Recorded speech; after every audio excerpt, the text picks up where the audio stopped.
पूरा देश ये चाह रहा है कि बीजेपी हमारे गांव में ना आए, हमारे पास ना आए, तो आप वहां पे जहां किसान आंदोलन कर रहे हैं, ये आंदोलनकारियों के बिल्कुल करीब आकर वो ऐसा कार्यक्रम किया जाए जिससे आंदोलनकारी प्रवोक को हो, उनमें गुस्सा आए, उन्हें गुस्सा दिलाकर उनका विरोध करें। वो हर आदमी की रक्षा करना आपकी जिम्मेदारी है और आप खुद ऐसे हालात पैदा कर रहे हो,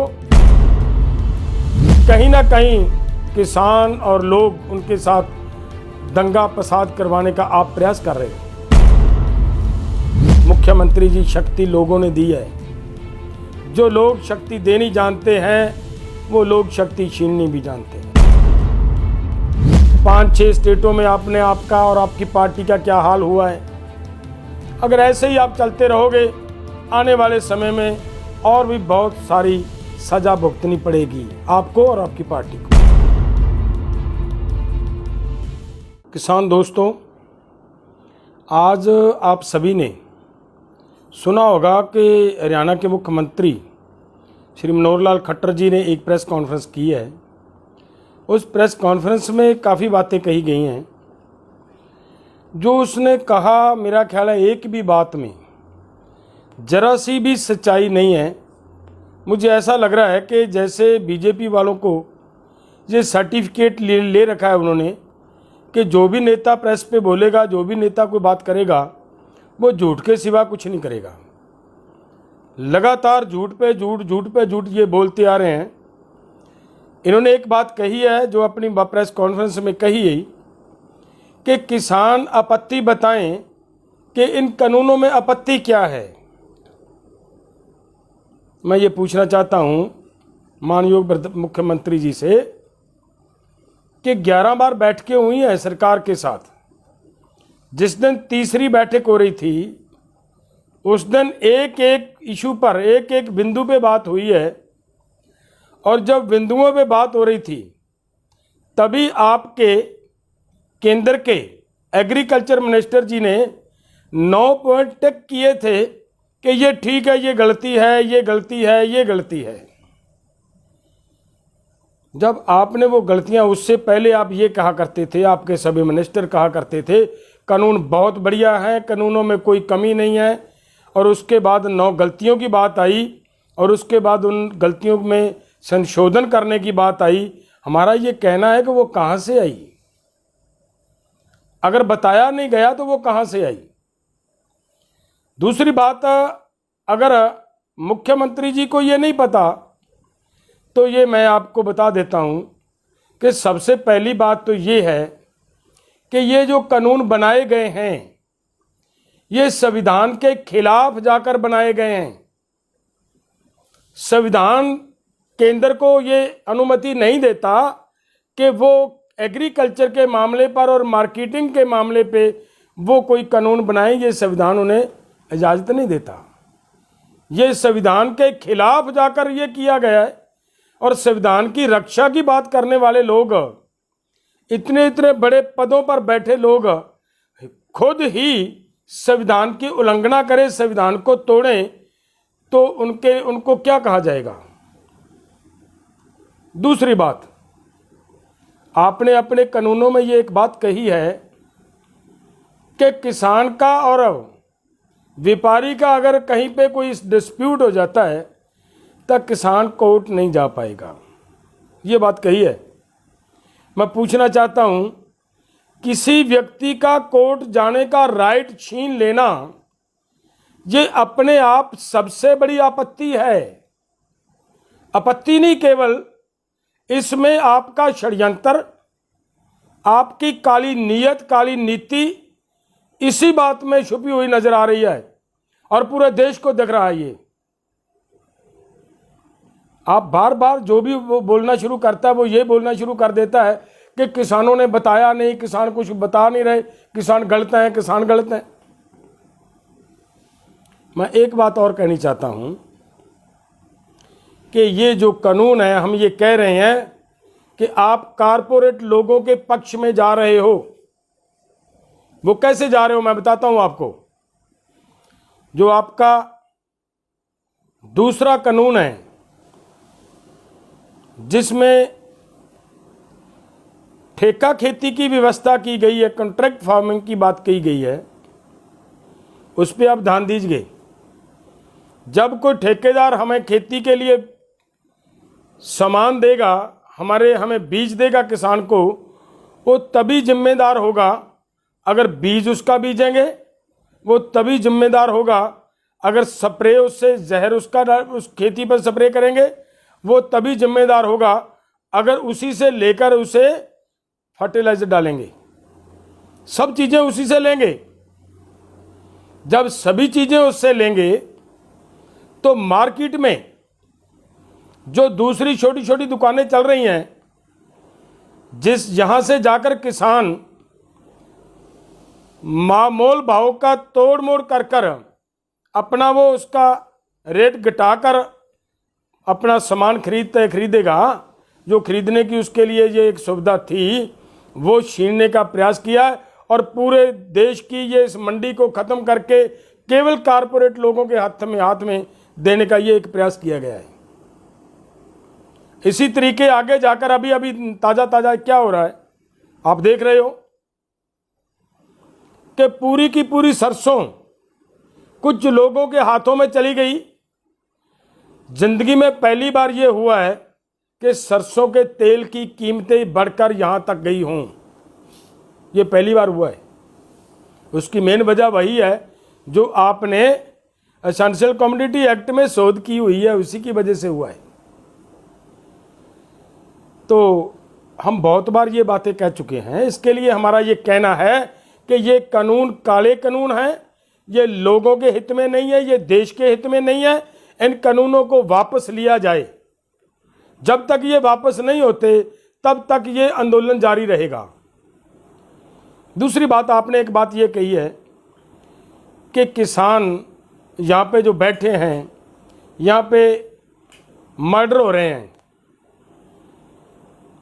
मैं पूछना चाहता हूँ मानयोग मुख्यमंत्री जी से, आपने वो वीडियो भी सुनी है या नहीं सुनी? अगर नहीं सुनी तो आप उस वीडियो को एक बार फिर से सुने।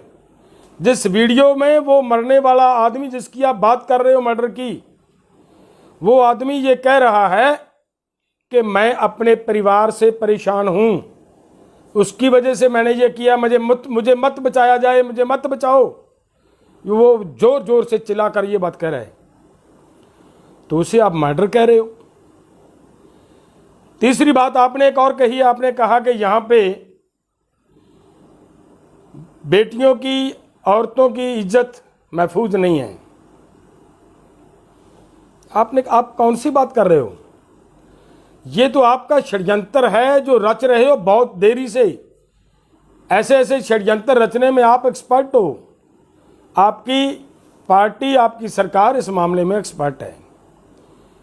जो किसानों का पहले आरक्षण का आंदोलन चला था, जाट आंदोलन चला था, उसमें आपने यही कुछ तो किया था जो अब यहां करने का प्रयास कर रहे हो।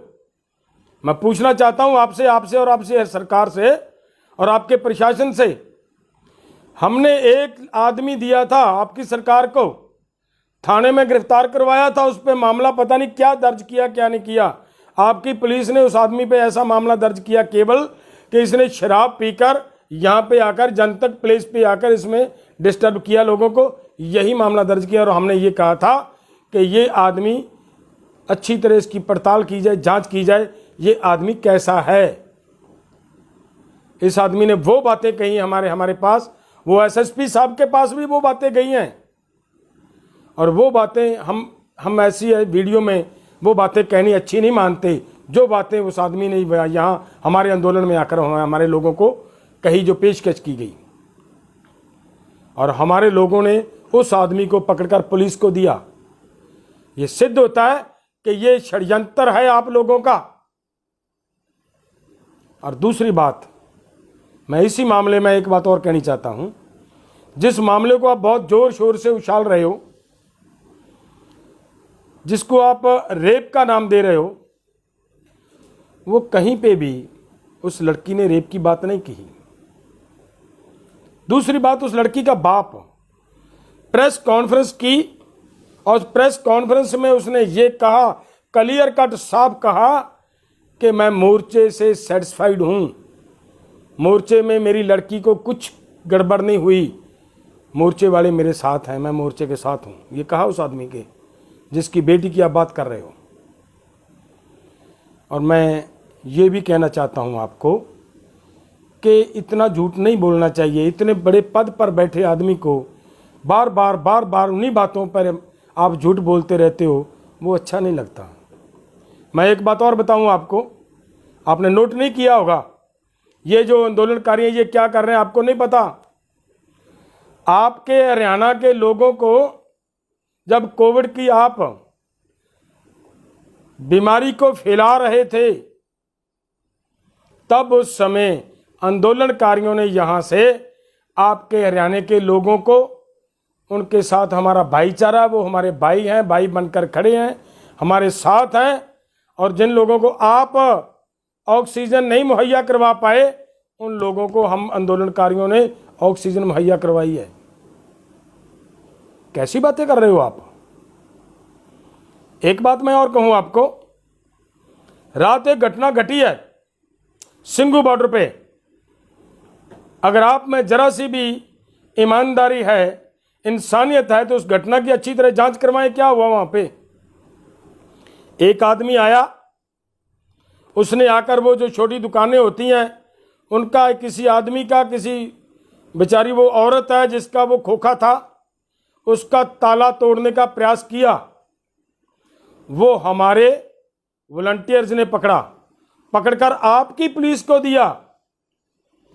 वो लॉक तोड़ रहा था, हमारे वॉलंटियर्स ने आपकी पुलिस को दिया और आपकी पुलिस ने उस औरत के ऊपर प्रेशर डालकर कंप्रोमाइज करवाने की बात कही।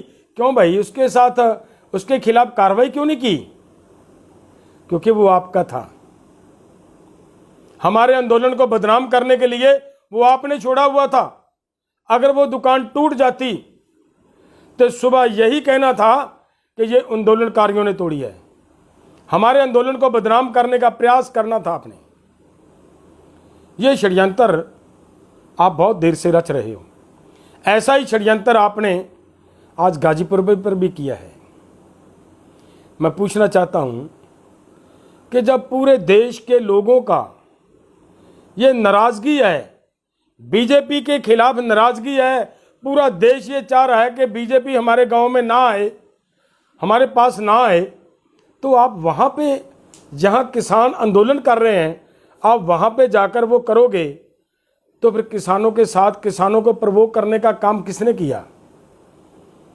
क्या आपके प्रशासन की जिम्मेदारी नहीं बनती थी क्या कि वो वहां क्यों करने दिया जा रहा है? क्यों नहीं रोका जा रहा कि आंदोलनकारियों के बिल्कुल करीब आकर वो ऐसा कार्यक्रम किया जाए जिससे आंदोलनकारी प्रवोक को हो, उनमें गुस्सा आए, उन्हें गुस्सा दिलाकर उनका विरोध करें। वो अगर जब विरोध करेंगे तो वहां पे डिस्प्यूट बनेगा। वो आप लगातार इस बात का प्रयास कर रहे हो हमारे आंदोलन को बदनाम करने का, और वही तरह तरह के षड्यंत्र रचते शुरू से लेकर आज तक रचते आ रहे हो। उसी षड्यंत्र का एक हिस्सा मैं आपको और बता देता हूं। आपको, आप ही के कुछ लोग हरियाणा में ये आंदोलन करना शुरू किया था कि हमें SYL चाहिए। तो आपको याद होगा, हरियाणा के किसानों ने आपके उन लोगों को भगाया था वहां से कि आप चले जाइए यहां से, हमारी अगर जमीनें रहेंगी तो पानी की व्यवस्था हम खुद कर लेंगे, खुद ब खुद कर लेंगे, नहीं जरूरत आपके इस हमदर्दी की हमें। और आपके लोगों को भगाया था। वो क्यों किया था आपने भला? वो इस आंदोलन को बदनाम, आंदोलन को खिंडाने के लिए आपका षड्यंत्र का हिस्सा था, और बार बार कर रहे हो आप। तो मैं ये कहूं कि सरकार को इतनी जिम्मेदारी से काम करना चाहिए कि जिस सरकार के कार्यकाल में लोग सुखी ना रहें, क्या उस सरकार को अपने आप की सरकार कहलाने का हक होता है क्या? हर आदमी की कोई ज़रूरतें हैं, हर आदमी की रक्षा करना आपकी जिम्मेदारी है, और आप खुद ऐसे हालात पैदा कर रहे हो कि कहीं ना कहीं किसान और लोग उनके साथ दंगा फसाद करवाने का आप प्रयास कर रहे हो। बार बार ऐसी कोशिशें हो रही हैं, लेकिन मैं ये कहूँ, मुख्यमंत्री जी, शक्ति लोगों ने दी है। जो लोग शक्ति देनी जानते हैं वो लोग शक्ति छीननी भी जानते हैं। आपने देख लिया 5-6 स्टेटों में आपने आपका और आपकी पार्टी का क्या हाल हुआ है। अगर ऐसे ही आप चलते रहोगे, आने वाले समय में और भी बहुत सारी सज़ा भुगतनी पड़ेगी आपको और आपकी पार्टी को।